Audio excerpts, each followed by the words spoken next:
late, the Teenage Mutant Ninja Turtles have been on a bit of a resurgence, from Shredder's Revenge to the Cowabunga Collection to Netflix's rise of the Teenage Mutant Ninja Turtles.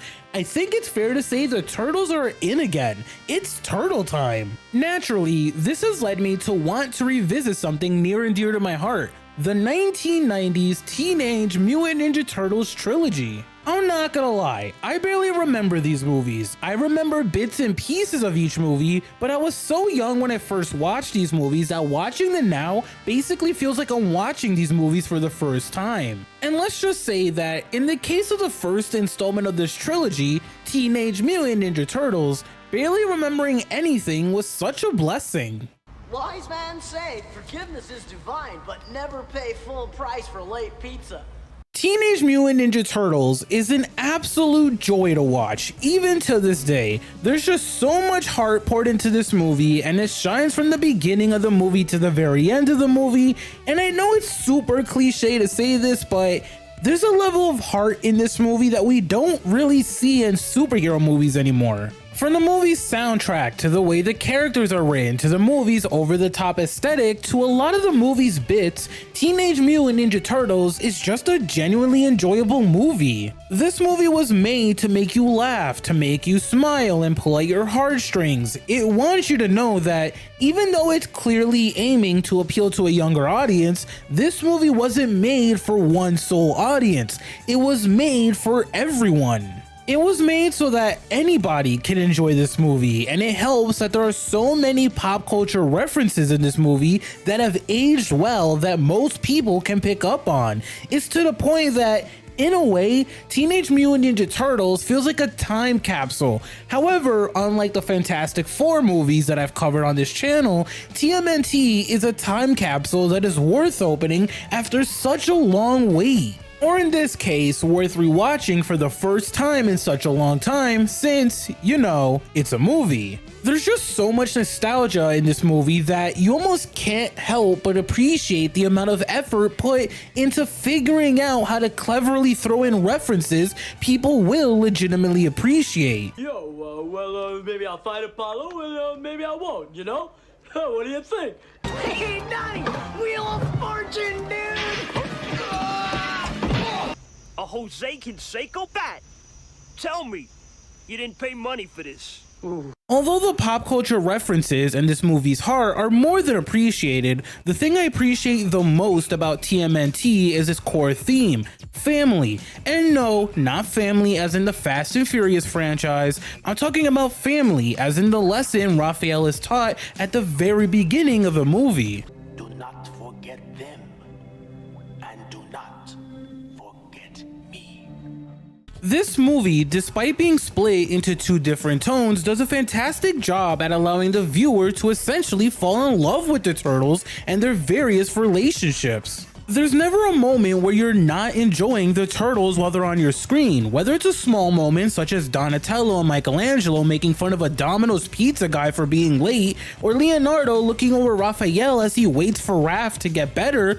There's this magic to the Turtles. It's almost like you, as a viewer, feed off of their friendly, chaotic energy that spawns from their intentional immaturity. The reason why their friendly, chaotic energy never gets tiring is because this movie does a great job at reining in the Turtles when they need to focus, thanks to the parental figures they have throughout the movie. For instance, Splinter is gone for more than half of the movie, and yet you still feel his presence and his teachings among the Turtles because he's such an influential figure to them. Splinter matters so much to them that they essentially have a spiritual connection with him, and that's why they never really give up during the movie. Despite not physically being there with the Turtles, his authority as a parental figure in their life never really diminishes. You also have April O'Neil, who the Turtles do admittedly crush on at first, but even she becomes a parental figure for the Turtles during Splinter's absence. You wouldn't think it, but somehow she has so much patience for the Turtles, and it shows because she really puts in the effort to try and entertain the Turtles so they never lose hope. It's like the heart and soul of TMNT lies within the overarching theme of family. Rather than getting in the way or being too on the nose, the theme of family is explored in different ways throughout the movie that allows the viewer to always have fun regardless of the moment that's happening on the screen. That is what I appreciate the most about this movie. On a funnier note, and I say funnier because I fully expect people to laugh at me in the comments for what I'm about to say, but you know what? Screw it. My mind was absolutely blown by the reveal of Shredder being the guy who beat up Splinter's master.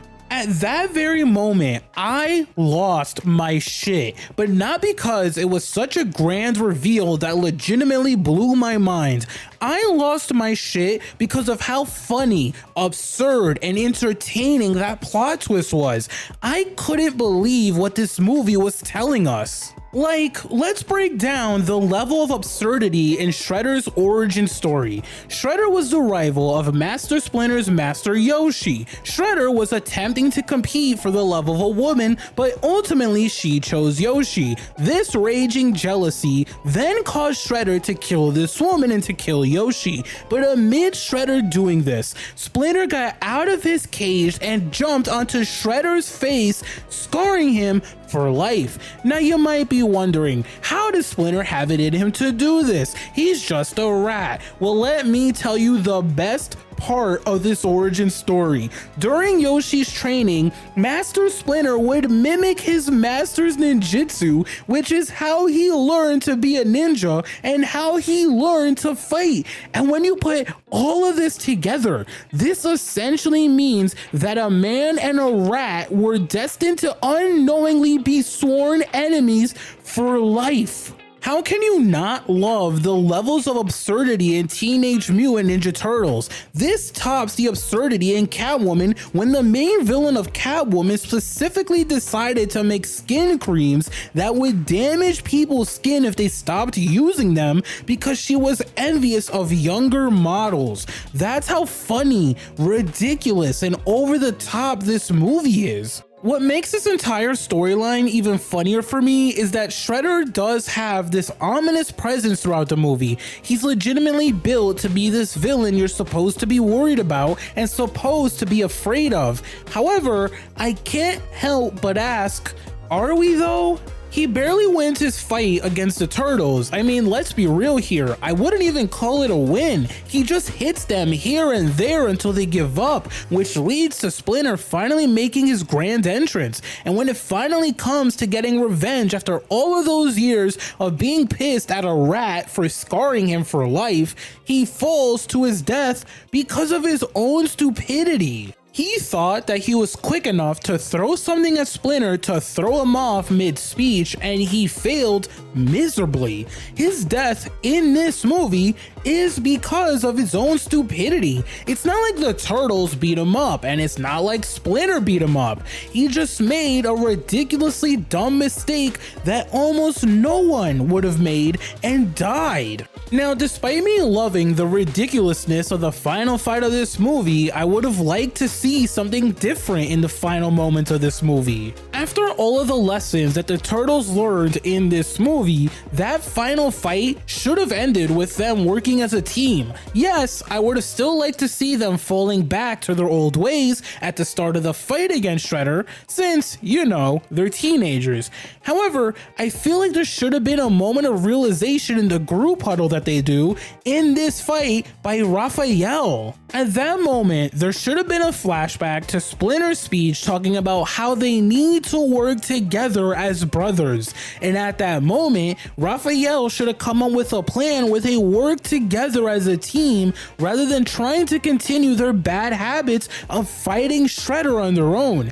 That way, it would have re-emphasized the importance of family and would have shown that the Turtles truly did learn how much they need each other. Plus, it would have led to a lot of funny jokes or puns about Shredder throughout the fight that I would have loved to see. If the movie movie went for that ending, which I do think would have been far more fitting and far more satisfying, I feel like the final moments of this movie could have been great. It would have ultimately stuck the landing in a stronger fashion that would have not only made us laugh, but would have gotten us hyped as well.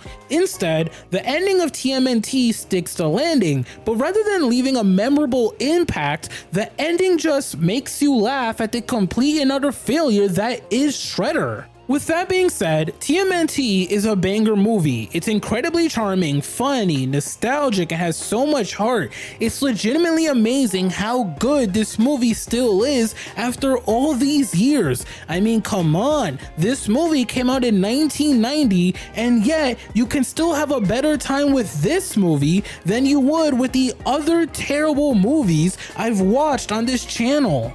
For a movie this old to age this well is legitimately outstanding. So yeah, this movie is great and it's definitely an all-time classic. You can't change my mind otherwise. Now, it's time to learn about the secret of the Ooze.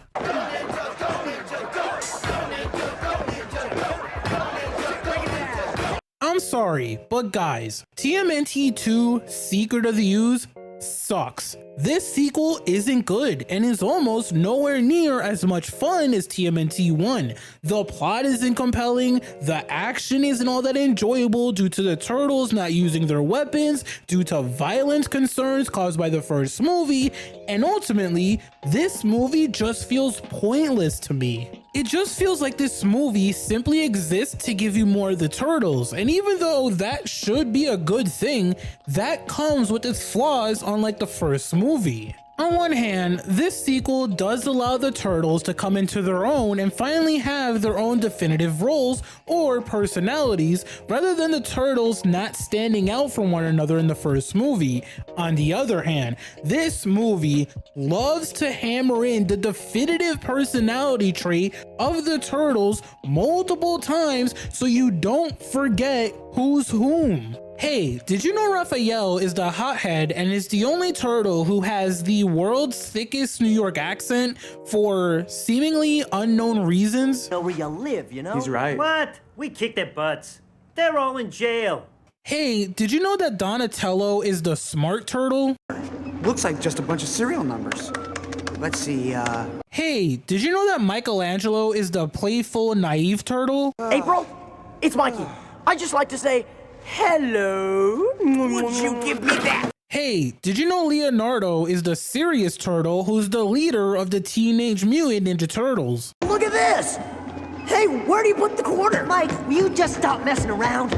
Yeah, this movie does this way too many times with every single turtle. The unfortunate part is that this is such a self-inflicted problem. If this movie was written in a way where the turtles were allowed to come into their own in a far more natural way, their definitive core traits would feel less in your face. It would have made it far more enjoyable to discover what makes each turtle stand out rather than having to accept repeated jokes, repeated bits, or repetitive actions that are there to constantly remind you which one is which. As for the overall story of this movie, where do I even begin? For a movie that has the subtitle Secret of the Ooze, you'd think that this sequel would be diving into the backstory of the turtles. You'd think that we'd be learning more about the ooze and its potential long-term lingering side effects that would affect all of the turtles or something to that nature.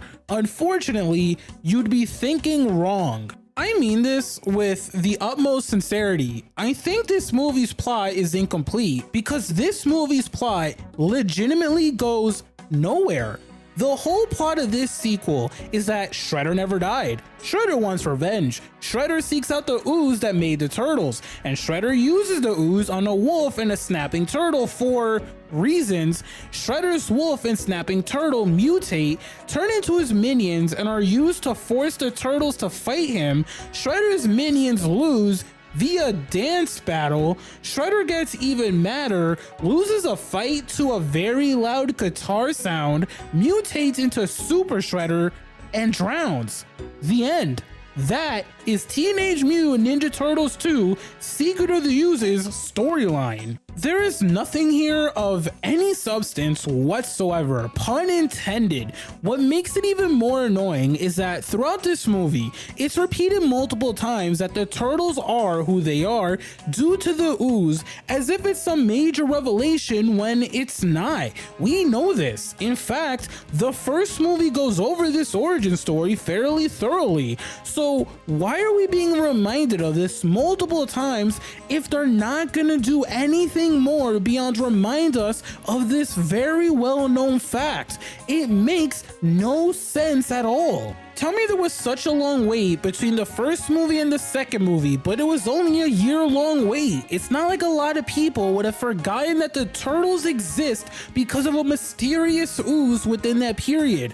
Sure, we found out that it was connected to a mistake done by some unmemorable, seemingly unimportant science organization, but who the hell cares about that? What point is there in giving us the exact origin of the ooze when you're not going to give us any other information beyond that? What purpose does that idea serve? Nothing. And look, I totally can understand if people were to question why I sound so upset about this, but I have to emphasize that this movie repeats this information way too many times. I'm pretty sure it repeats this information at least 4 or 5 times, as if the story is going to have some sort of grand plot reveal or some major plot twist regarding the ooze, almost like the first movie did. Instead, this sequel ultimately does nothing with the ooze and does nothing to explore its importance. It's like the entirety of this movie's premise was, man, wouldn't it be cool if we were able to somehow bring back the ooze for a modern plot for the turtles?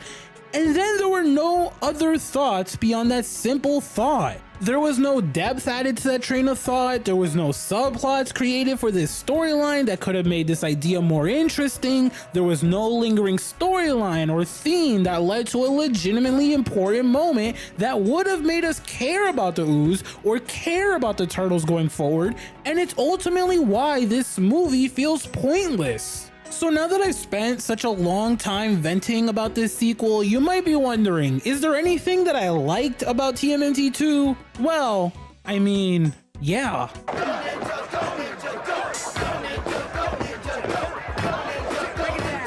On a more serious note, April O'Neil heavily shines throughout this movie. It's almost to the point where April feels like the only character with any sense of character depth or direction.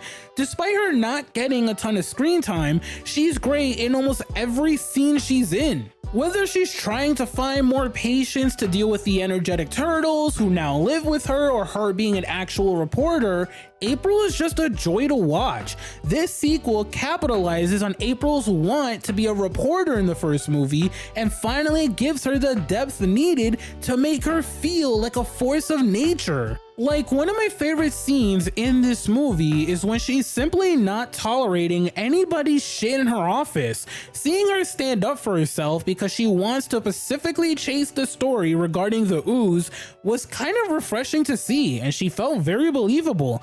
I know it's not that much of a noticeable recasting, but I do like this actress as April over the actress who played her in the first movie. However, just like the turtles growing into the definitive personalities, this too has a major flaw. This small likable part of this movie only works because TMNT 2 throws out the Casey Jones storyline from the first movie. He's not mentioned in this movie. April has no moment of looking back, wondering where Casey is or how Casey's doing, and it's kind of weird. Don't get me wrong, Casey doesn't really do much in the first movie, nor did I ever buy Casey and April loving each other or being good for each other, but his presence is hard to ignore in TMNT 1. And not only does he end up falling in love with April, but he also saved Master Splinter from Shredder, and he's a direct reason why Shredder's pissed at the turtles in this sequel. So it's not like he doesn't have an explicitly clear effect on this movie either. Was it a sacrifice worth making? Yeah, of course, it worked out for April's characterization in this movie. It's just that I would have loved some sort of nod, Easter egg, or at least an acknowledgement regarding Casey from April, since he did have an impact on her and the turtles in the first movie. The ironic part is that Casey Jones could have easily been in this sequel. All you have to do is switch Keno with Casey and it would have made far more sense. And in case you don't remember who Keno is, let me refresh your memory. Keno is a pizza delivery kid who magically knows martial arts. He's nothing more than a literal walking plot device. His sole purpose is to get access to the Foot Clan's headquarters so the Turtles can confront Shredder. And once he's done with this single objective, he does absolutely nothing for the rest of the movie. I genuinely mean this. He does nothing. He does one thing and basically goes, my job here is done. To make things worse, we don't even get to see the Turtles going to the Foot Clan's headquarters. He finds it, Raphael gets captured, he runs away to tell the Turtles, but ultimately tells April, who tells the Turtles off screen, and then the movie transitions to the rest of the Turtles magically being at the headquarters. So it's hard to be like, wow man, Keno really did his thing when the movie doesn't even fully build up his storyline. He shouldn't be in this movie because just like the rest of TMNT 2, he feels pointless. This should have and could have been Casey Jones instead. Would it have felt repetitive if Casey had this storyline, since it's similar to a storyline in the first movie? Yeah, sure. Now, would it have made far more sense if Casey did what Keno did in this movie? Absolutely. It's creative decisions like this that make Secret of the Ooze a baffling experience. For the very few good things that happen in this movie, there are just so many other things that'll make you sigh, roll your eyes, or be like, oh, this is what we're doing now. And by the end of the movie, it just leaves a bad taste in your mouth, so to speak. TMNT 2 Secret of the Ooze is a bad movie and a bad sequel. It's not that fun to watch, Shredder and his motivation suck, the story feels half-assed, and the only real good thing about this movie is the random dance battle towards the end of this movie. That, admittedly, still slaps way more than it should. Truthfully, there really isn't a single thing here outside of the Turtles getting their definitive personalities that make me ever want to revisit this movie. It's just not good in any sense of the imagination. As a sequel, this movie is a disappointment. It just feels like a rushed product that was sent out way earlier than it should have been because the people behind the movie wanted to capitalize on the momentum of its predecessor before figuring out how to balance standing on its own 2 feet while recapturing the magic.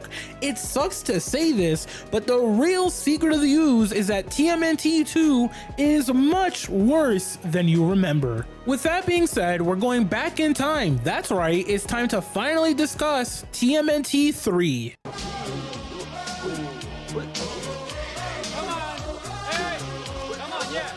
Yeah, I'm just gonna get straight to the point here. TMNT 3 is awful. This movie sucks. There is not a single good thing about this movie. The plot sucks. The villains are uninspiring as hell. The Turtles look legitimately terrifying. And this movie feels like an absolute eternity. No lie, this movie feels like forever because absolutely nothing of any substance was happening on screen throughout this movie. This movie is the most boring movie I've watched in such a long time. Just to put it into perspective, Secret of the Ooze is only 1 hour and 28 minutes long, and the movie flies by. Don't get me wrong, the plot feels unfinished, unimportant, and ultimately doesn't stick the landing as I said, but there are at least some interesting things that happen. Some moments will make you laugh. There are one-liners you will remember in this movie, and there's at least the entire last section of the movie, which is still ridiculously entertaining to this day. There is absolutely none of that in TMNT 3. That's how bad this movie is. What frustrates me the most about this movie is that this entire plot was avoidable within the first 10 or 15 minutes of the movie. To simplify the story, April goes on a trip and comes back with gifts. One of those gifts is an ancient scepter. Now, it's never really explained, but for some reason, we're being shown the scepter getting used in the past by this dude named Kenshin, which somehow triggers the scepter to go off in the present. Trust me, it doesn't make sense, and I don't even understand how that logically exactly works. Anyway, the scepter goes off while April's holding it, and it teleports her to the past, which is Japan 1603, and teleports Kenshin into the present time. The Ninja Turtles get confused, realize they have to go back in time to save April, save a war that looks more like a small battle, and then teleport back home with April, which rightfully sends Kenshin back into the past. Yes, that's the actual story in this movie, and yes, it sounds as bad as you think. Now you might be wondering how this plot was avoidable, and boy do I have an answer. April could have just dropped the scepter. It's that simple. Like any other person would have done, all she had to do was immediately drop it when it went off in her hands. Problem solved. It's not like the scepter went off and froze her in place. She was moving around and everything. All she had to do was drop the scepter. That's it. If April decided to just drop the scepter when it started going off, she would have never been teleported to Japan in 1603. That means the Turtles would have never had to go back in time. Kenshin would have never been teleported to New York City, and this entire story would have never existed. If I can solve a movie's problem with an explanation that is that simple, that's how you know they didn't try to make a well thought out story for this movie. That's how you know this entire movie is even more pointless than Secret of the Ooze, which is a feat on its own.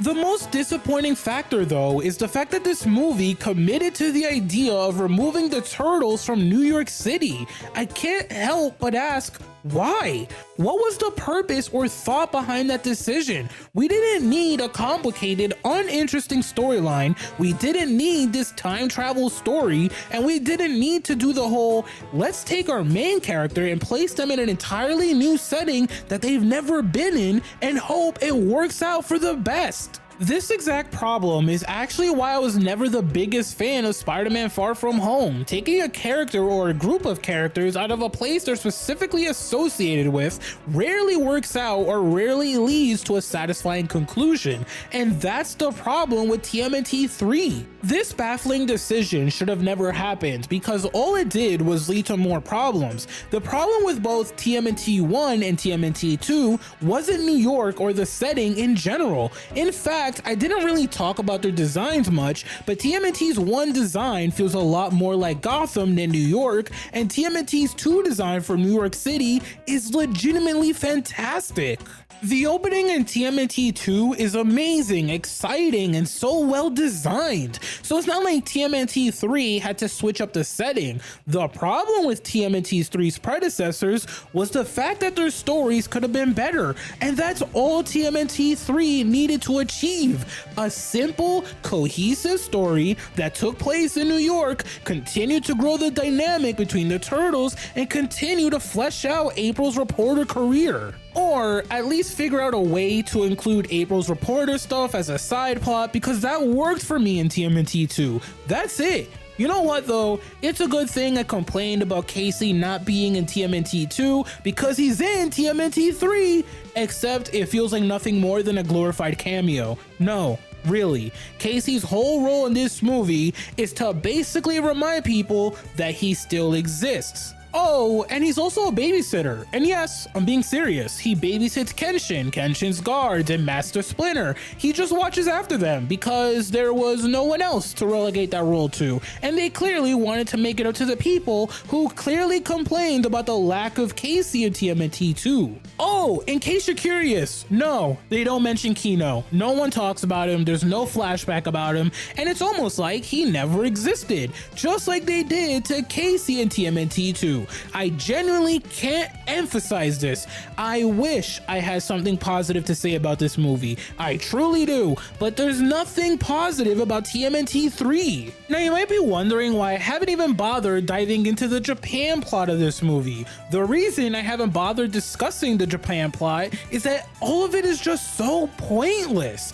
I wanted to care for it, but here's where the Japan plot that focused on Mitsu, Lord Norinaga, and Walker lost me. me. When this movie decided to expand the Turtles' origin story and make it that the Turtles are descendants of 4 other Ninja Turtles that fought against Shredder's ancestor, thus making it a storyline about destiny coming full circle, that's when I lost it. I was just so incredibly baffled because none of it was believable, and it goes back on the entirety of TMNT 2.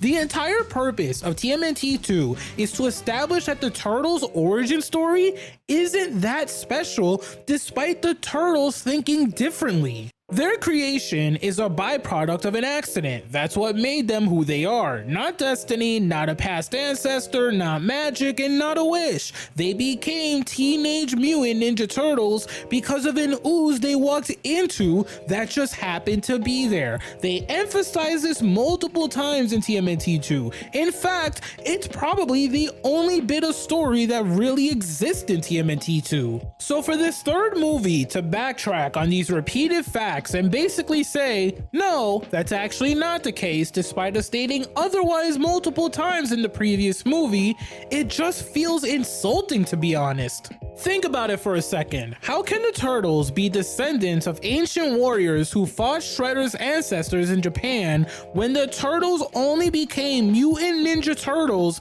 because of an ooze made by the science company TGRI?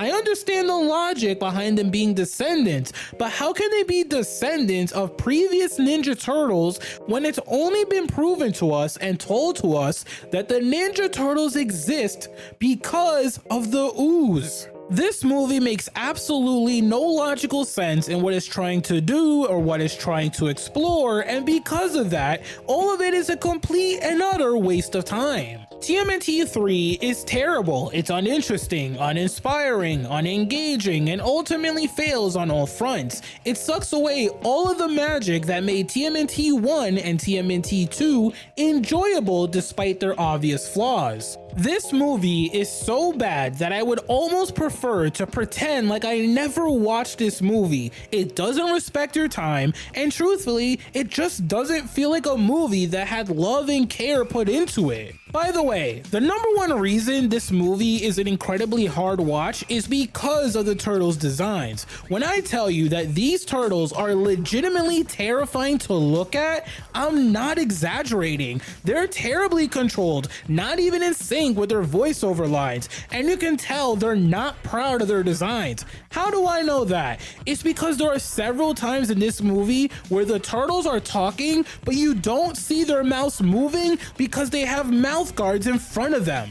That's how poorly designed they are. And man, the eyes of these turtles, I can't even explain how off-putting they are. It's like all of the aspects of this movie are just terrible. I don't know what more to say about TMNT 3. I truly don't. As for my experience rewatching movies that meant so much to my childhood, it was such a bad time. I genuinely don't think I've been disappointed on my channel in a long time. Don't get me wrong, I had a blast making this video. It's just that I love the Ninja Turtles, and I love the first movie enough to say that I will revisit it from time to time. However, I never feel the need to revisit TMNT 2 outside of the Go Ninja, Go Ninja, Go scene. And I know that I will never have it in me to watch TMNT 3 because it's such a bland movie from start to finish. This trilogy isn't good. It's worse than you remember, and I promise you, no amount of nostalgia will stop you from realizing this,